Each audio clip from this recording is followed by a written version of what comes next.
Olá, seja bem-vindo ao treinamento de atração e seleção para liderança. Eu sou a Evelyn, faço parte do time de atração e seleção aqui na usina Santa Adélia. Já tenho mais de 5 anos de atuação na área de atração e seleção e estou muito feliz por poder estar aqui compartilhando um pouquinho do meu conhecimento com você.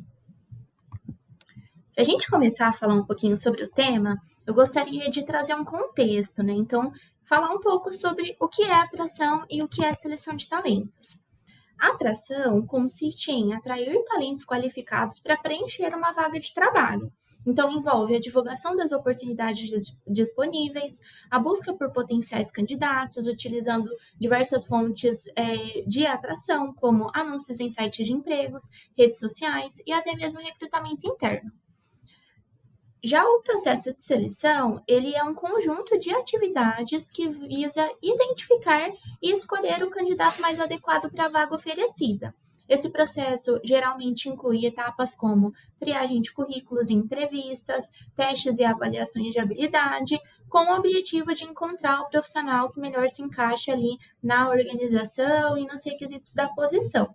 Tá? Então, o processo de atração, ele visa buscar esses profissionais, né, que tenham interesse em ingressar na usina Santa Adélia, em que visam a usina como uma marca empregadora, e o processo de seleção, né, de selecionar dentre aqueles candidatos que eu atraí, o candidato que está mais aderente à vaga. E qual que é a importância de um bom processo de atração e seleção de talentos?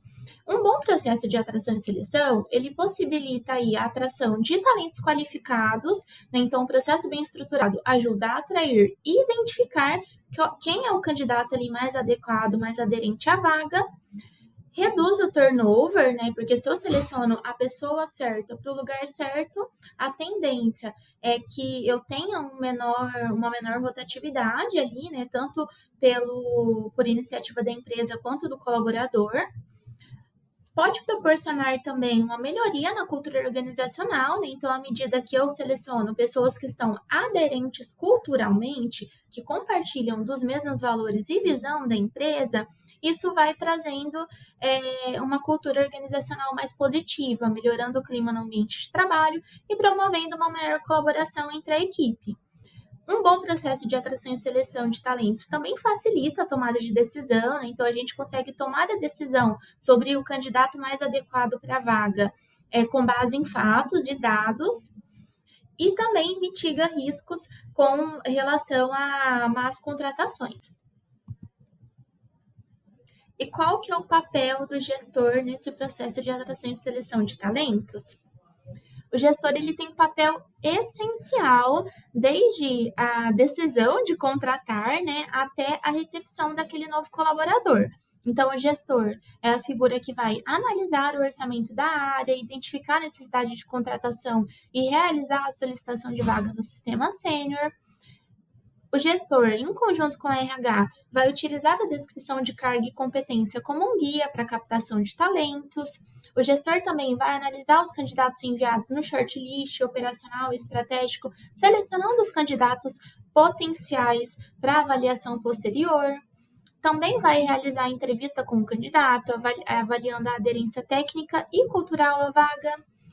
Vai apresentar a área de atuação e desafios do cargo durante a entrevista, né? Então, ninguém é melhor aí do que o gestor para apresentar a área e as expectativas para a posição, né, para aquele candidato. O gestor também tem o papel de participar da tomada de decisão sobre o candidato escolhido, então, uma decisão compartilhada entre o analista que está conduzindo aquele processo e o gestor contratante. O gestor também tem como responsabilidade participar do feedback aos candidatos internos que chegaram à etapa de entrevista. Então, no caso de um processo interno, para os candidatos que chegaram à etapa de entrevista, que fizeram a entrevista ali em conjunto com o analista de RH, o analista de atração e seleção e o gestor, nós também realizamos aquele feedback mais estruturado, que também é um feedback conjunto, né? Então, o candidato ele é convidado para comparecer novamente ao RH, né? Esse feedback é realizado preferencialmente presencialmente, ou, salvo raras exceções, pode acontecer também por uma videochamada, né, por uma reunião via Teams ou outras ferramentas de vídeo. E o gestor, ele deve participar do feedback. A participação do gestor é fundamental para que o candidato ele se sinta valorizado, né? Para que aquele colaborador ele sinta que ele foi visto ali ao longo daquele processo. E após o aceite da proposta, o gestor deve programar a recepção do novo colaborador, independente se é uma pessoa que está vindo ali do mercado, né, está vindo de uma outra empresa para ingressar na usina Santa Adélia, ou se é um colaborador que está sendo movimentado para outra área, o gestor deve comunicar a equipe, preparar os equipamentos, o uniforme e os EPIs que serão utilizados por aquele novo colaborador. Aqui eu trouxe essa frase que é: contratar não é apenas selecionar pessoas, é investir no futuro da organização. Por quê? Quando a gente abre um processo de contratação, a nossa expectativa, é claro, é preencher aquela posição que está em aberto, mas também que a pessoa ela consiga construir carreira dentro da organização. Uma contratação correta, ela vai trazer, claro, impactos positivos para a organização, assim como uma contratação que não foi efetiva, né, uma contratação errada, ela pode trazer impactos muito negativos para a empresa. Então, contratar não é apenas fechar uma vaga. E agora nós vamos falar um pouco sobre o processo de atração e seleção. Em regra, esse processo de atrair e selecionar talentos vai passar pelas seguintes etapas: a necessidade de contratação, o planejamento e alinhamento de perfil, a divulgação das vagas, a triagem de currículos ou hunting, né, que é a busca proativa aí por candidatos, as entrevistas e testes e a proposta e integração daquele novo colaborador. Então, agora a gente vai falar sobre cada uma dessas etapas desse processo. A primeira etapa é a necessidade de contratação. Então, antes de iniciar o processo seletivo, é essencial identificar e justificar a necessidade de um novo colaborador. A abertura da vaga, ela pode ocorrer tanto devido aí a um aumento de quadro ou a uma substituição. Então, você, gestor, tem um orçamento de pessoas da sua área que é realizado aí todo ano safra. Esse orçamento é inserido no quadro de vagas daquele ano safra. A partir desse orçamento, né, dessa inserção no quadro, você vai criar a requisição de vaga e após a aprovação da requisição de vaga, o time de atração e seleção receberá uma notificação via e-mail para que a gente comece o processo seletivo para aquela posição, tá? O que é importante a gente ter em mente aqui? Se essa vaga, se ela não está prevista em orçamento, se ela não está lá no quadro de vagas, não basta eu ir lá em requisição de vaga e tentar abrir aquela posição. Inclusive, você não conseguirá abrir a posição se não estiver prevista no quadro. Então, eu tenho que verificar se eu tenho a vaga disponível no meu quadro de vagas antes de criar a requisição de pessoal. Ah, mas eu não tenho a vaga porque é um cargo novo. Lá na época, né, de realizar o orçamento de pessoas, eu entendia que essa posição não era necessária, mas agora, né, as coisas acontecem de maneira muito rápida. Eu entendo que a estratégia do negócio mudou e eu preciso contratar um cargo que ainda não existe na empresa. Tudo bem. O que você vai fazer, gestor? Você vai entrar em contato com a BP da sua área, com a consultora de RH que atende a sua diretoria e em contato com a área de remuneração. Juntos, vocês vão criar o descritivo do cargo, entender como aquela nova posição ela se encaixa dentro da sua área, né, dentro do quadro de pessoas que você já tem ali na área e vai realizar uma pesquisa de mercado, né? Então, a área de remuneração vai realizar uma pesquisa para entender também como aquela vaga se encaixa na nossa estrutura de salário, né, de cargos e salários. E aí, em seguida, você realizará uma solicitação de aumento de quadro no módulo de quadro de vagas dentro do sistema sênior e, posteriormente, a abertura da requisição, tá? Basta abrir a requisição para começar o processo seletivo? Não. Nós precisamos que essa requisição de vaga ela esteja aprovada. Então, após a abertura da requisição de vaga, essa vaga vai subir para uma alçada de aprovação. Então, primeiro vai passar pelo time de remuneração e posteriormente para o gestor ali aprovador, que no caso é o gestor da pessoa que abriu a vaga, né? O gerente da área, certo? A próxima etapa é a etapa de planejamento e alinhamento de perfil. Então, eu recebi aquela requisição de pessoal aprovada e vou começar a trabalhar aquela vaga. Eu vou entrar em contato com o gestor solicitante para a gente marcar um alinhamento de perfil para alinhar sobre o perfil da posição e também planejar as próximas etapas do processo seletivo. Então, nesse alinhamento, a gente vai definir os requisitos técnicos e comportamentais daquela posição, identificar as competências chaves para a função, identificar se é um processo interno, externo ou misto e também definir as etapas do processo seletivo. Para definir os requisitos técnicos e comportamentais e as competências-chave essenciais para a função, nós temos duas ferramentas que nós precisamos utilizar durante esse alinhamento de perfil, que é a descrição do cargo e a trilha de carreiras da área, certo? Então, eu preciso entender aonde aquela vaga se encaixa dentro da trilha de carreira, quais são os requisitos obrigatórios para o ocupante da posição e também entender quais são as atividades que aquela pessoa desenvolve, quais são os resultados esperados para a posição. Eu não posso definir os requisitos técnicos e comportamentais da vaga sem que eles estejam alinhados a essa descrição, né? Sem que estejam compatíveis com esse descritivo. Por quê? Quando você, gestor, em conjunto com a área de remuneração e com a consultora que atende a sua área, criaram essa descrição de cargo, já houve uma análise para entender como esse cargo se encaixa na sua estrutura, como é o mercado olhando para essa posição, né? O que o mercado está pagando, quanto esse profissional tem sido valorizado, em quais empresas esse profissional geralmente atua, né? Para definir ali se a empresa seguiria com a criação, com a definição daquele cargo e qual é a faixa salarial da posição. Então, eu não posso definir que o cargo ele tem um requisito diferente do que está descrito ali na descrição daquele cargo, tá? E aí, qual que é a diferença de um processo interno e externo, né? E quando eu vou definir isso no alinhamento de perfil, o que que eu vou considerar? Quando a gente fala de um processo interno, ele é realizado com os próprios colaboradores da empresa.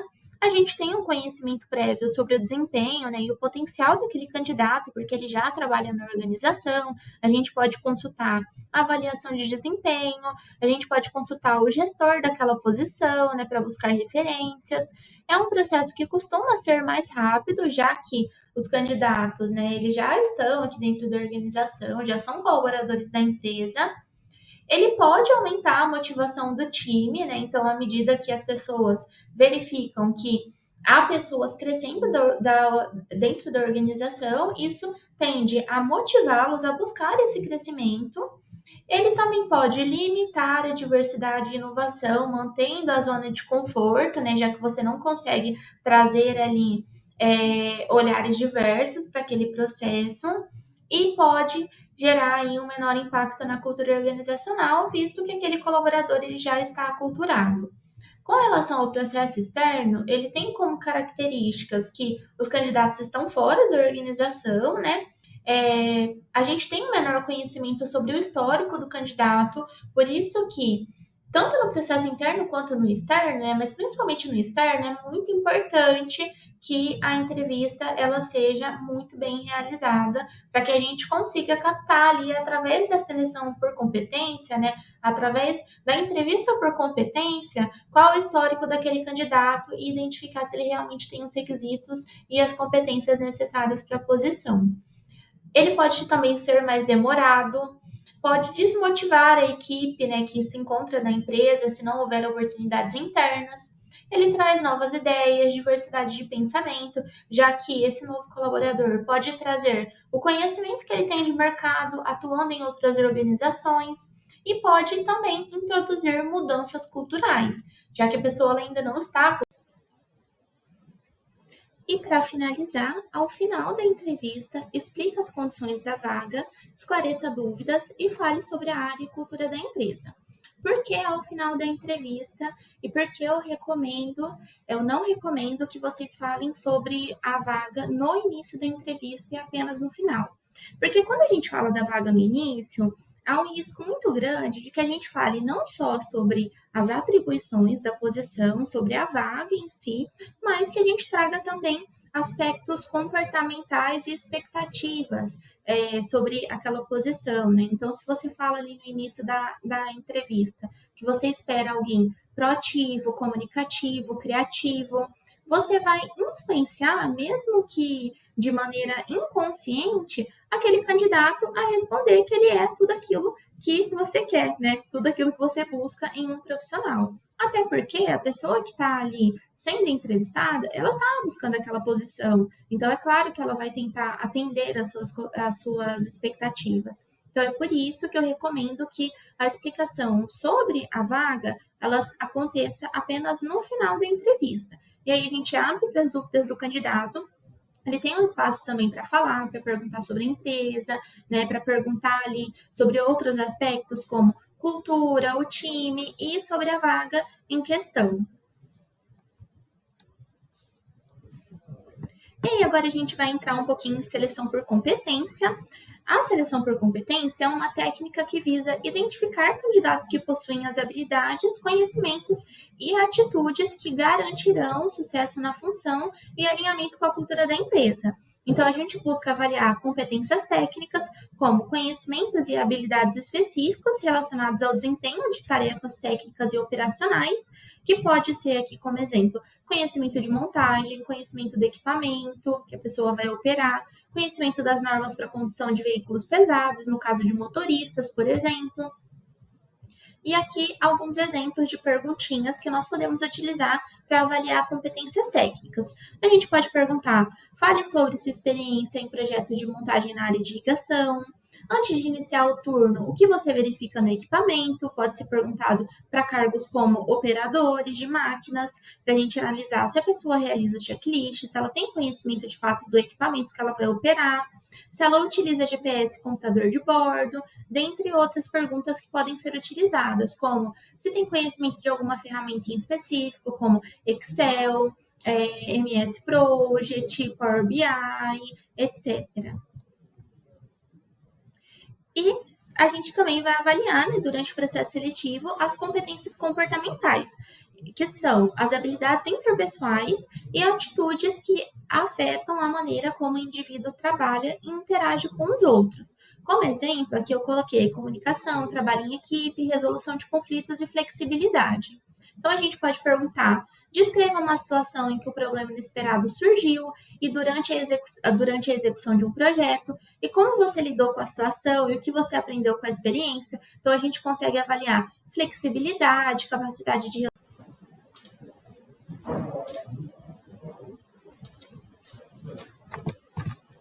Então, para avaliar aspectos comportamentais, né, as competências comportamentais, a gente pode perguntar: descreva uma situação em que um problema inesperado surgiu durante a execução de um projeto, como você lidou com a situação e o que você aprendeu com a experiência, para a gente avaliar ali capacidade de resolução de problemas, resiliência. Me conte uma situação que te deixou frustrado no trabalho, também para avaliar o que ela fez com essa frustração, né? Qual a capacidade ali de resiliência daquele candidato, como você garante a sua segurança e a segurança dos seus colegas durante a execução do trabalho. A gente pode avaliar percepção de risco, cultura de segurança, o que você faz no trabalho que mostra que é uma pessoa proativa, e fale sobre uma situação em que você teve um desacordo com um colega, para a gente avaliar ali capacidade de trabalho em time, resolução de conflitos e comunicação. A gente trabalha com diferentes tipos de perguntas, né? Então, nós temos perguntas abertas para explorar as habilidades do candidato, compreender o contexto, as motivações e ações do candidato de maneira mais abrangente, como o que você gosta no seu trabalho, me conte sobre a sua rotina, quais são as suas expectativas. Então, são perguntas que o candidato ele vai ter que elaborar uma resposta ali um pouco mais complexa, né? Vai ter que discorrer um pouco mais sobre aquilo que foi perguntado.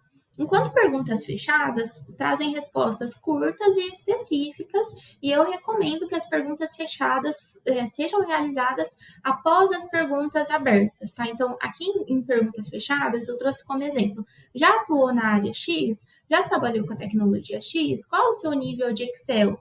Então, se eu pergunto para o candidato: você já trabalhou com Excel? Ele pode me responder sim ou não. É uma pergunta fechada.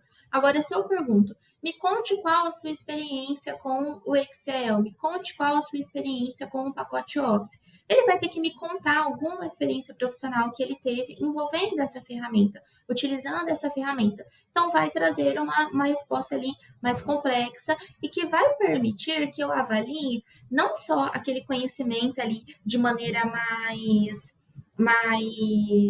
objetiva, né, como sim ou não, eu detenho esse conhecimento ou não, mas avaliar também o potencial daquele candidato, né? Então, se ele não utilizou aquela ferramenta, quais outras ferramentas ele utilizou, para que ele utilizou, de que forma que ele aprendeu, né? Então, isso vai trazendo um pouco da percepção de qual o potencial daquele candidato, onde ele pode chegar, que é muito importante também para a gente avaliar. Caso o candidato não tenha todos os requisitos que nós estamos ali buscando, né, claro, requisitos que não sejam obrigatórios, que sejam opcionais ou diferenciais, se ele tem potencial para conquistar ali aqueles conhecimentos ou aquelas habilidades a curto ou médio prazo.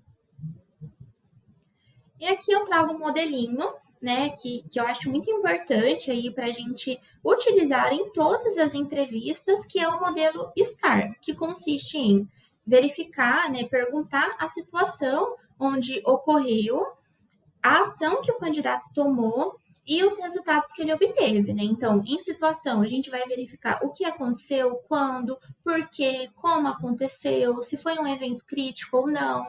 Em ação, o que o candidato fez naquela situação. E em resultados, quais resultados foram obtidos a partir dessa ação. E algumas dicas para uma entrevista efetiva, tá? Não dê resposta ao candidato, deixe que ele elabore a resposta e faça com que se sinta confortável para dizer que não sabe responder a questão. Não interrompa o candidato, então deixe ele concluir a linha de raciocínio e a fala. Se a gente tiver com pouco tempo, que é claro, a gente trabalha com agenda e às vezes a pessoa ali ela tá muito ansiosa, acaba sendo um pouco prolixa. O que a gente pode fazer é sinalizar assim que o candidato ele interrompe ali a fala dele, né? Assim que ele para de falar, o que ele conclui a fala, sinalizar o tempo restante para a entrevista e pedir que ele seja um pouco mais objetivo. Cuidado com perguntas ou comentários que podem configurar discriminação ou preconceito, como perguntar sobre altura ou peso, perguntas relacionadas à maternidade, como com quem seus filhos ficarão, se pretende ter filhos, e não faça suposições. Confirme se o candidato possui as competências e requisitos desejados ou exigidos para a vaga.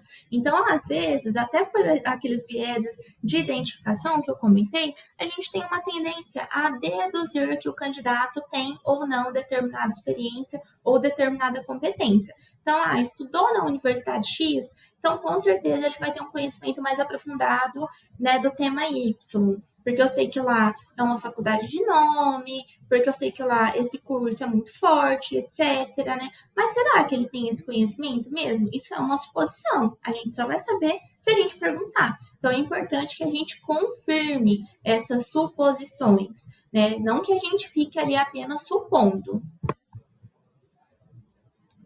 E para a gente finalizar, contrate pessoas diferentes de você, mas que compartilhem dos mesmos valores. E aqui eu trouxe essa frase para a gente falar um pouco de aderência cultural, que é trazer pessoas que compartilhem dos mesmos valores da usina Santa Adélia, olhar para a forma como a pessoa se comporta e se relaciona ali durante o processo seletivo, porque provavelmente essa será a forma com a qual ela vai se comportar e se relacionar também no ambiente de trabalho. Entender ali se tem um fit, né? Se tem também as características das pessoas que aqui trabalham.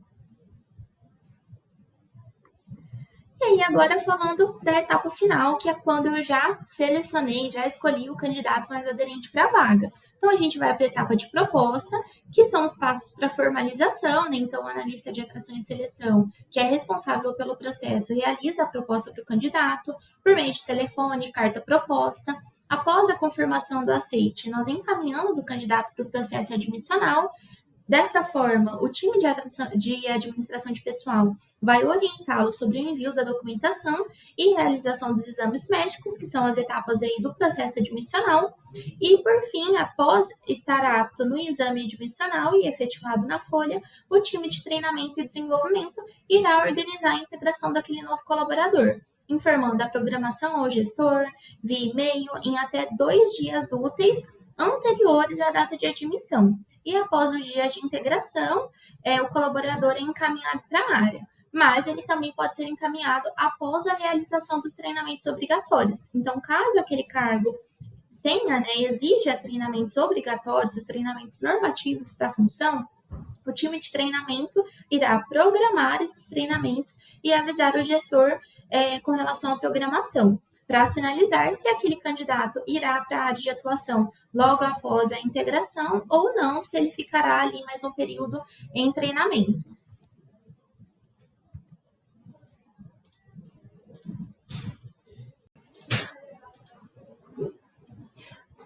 Ponto importante sobre a integração é que ela acontece nas 3 primeiras segundas-feiras de cada mês, à exceção em caso de feriado e contratações de safra. E após a aprovação do candidato, o RH como um todo, né, então o time de seleção, administração de pessoal e treinamento e desenvolvimento, precisa de 7 a 15 dias para realizar todo o processo de admissão. É claro que esses prazos podem se alterar, né, em decorrência dos exames solicitados para o cargo ou necessidade da urgência da contratação. No caso de promoções e movimentações internas, elas devem ser registradas no sistema até o dia 20 de cada mês, para que a promoção ocorra no primeiro dia do mês subsequente, e os colaboradores que estiverem em período de afastamento, como férias, auxílio-doença ou licença maternidade ou paternidade, só poderão ser movimentados após o retorno ao trabalho. E, por fim, como garantir uma boa experiência para aquela pessoa que está chegando ali na sua área. Informe a equipe sobre a contratação ou promoção, se programe para acompanhar o colaborador nos primeiros dias após a integração, providencie os equipamentos, EPIs e demais ferramentas de trabalho necessárias e acompanhe o desempenho durante o período de experiência e realize feedbacks.